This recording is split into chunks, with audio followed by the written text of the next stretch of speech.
السلام علیکم۔ اگر آپ کو ایک ایسی دعا مل جائے جو فرض نماز کے بعد سب سے بہترین ہو، سب سے اچھی ہو، سب سے اعلیٰ دعا ہو، تو اس کے علاوہ آپ کو بہترین چیز کیا چاہیے؟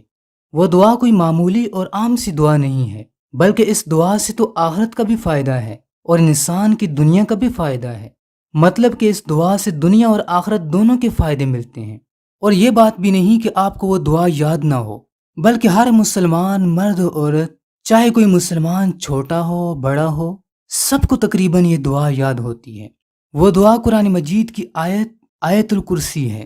اس دعا کو پڑھنے کی کیا فضیلت ہے اور فرض نماز کے بعد یہ دعا کیوں پڑھی جائے؟ ہم دن اور رات میں 5 نمازیں پڑھتے ہیں۔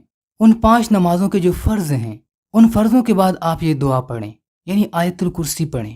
حضور نبی کریم صلی اللہ علیہ وسلم نے ارشاد فرمایا کہ جو آدمی ہر فرض نماز کے بعد آیت الکرسی پڑھے تو اس آدمی کے درمیان اور جنت کے درمیان صرف موت حائل ہے، یعنی کہ وہ انسان ایسا ہے کہ جنت اس کا شدت کے ساتھ انتظار کر رہی ہے، بس موت کی دیر ہے، وہ مرنے کے ساتھ ہی جنت میں چلا جائے گا۔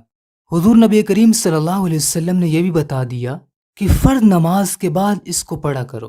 اور اس آیت الکرسی کی ایک اور فضیلت یہ بھی ہے، ایک صحابی کہتے ہیں کہ نبی کریم صلی اللہ علیہ وسلم نے ان سے پوچھا کہ کیا تم جانتے ہو کہ کتاب اللہ یعنی قرآن مجید کی سب سے عظمت والی آیت کون سی ہے؟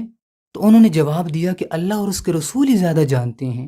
پھر حضور صلی اللہ علیہ وسلم نے دوبارہ ان سے پوچھا کہ قرآن مجید میں سب سے زیادہ عظمت والی آیت کون سی ہے؟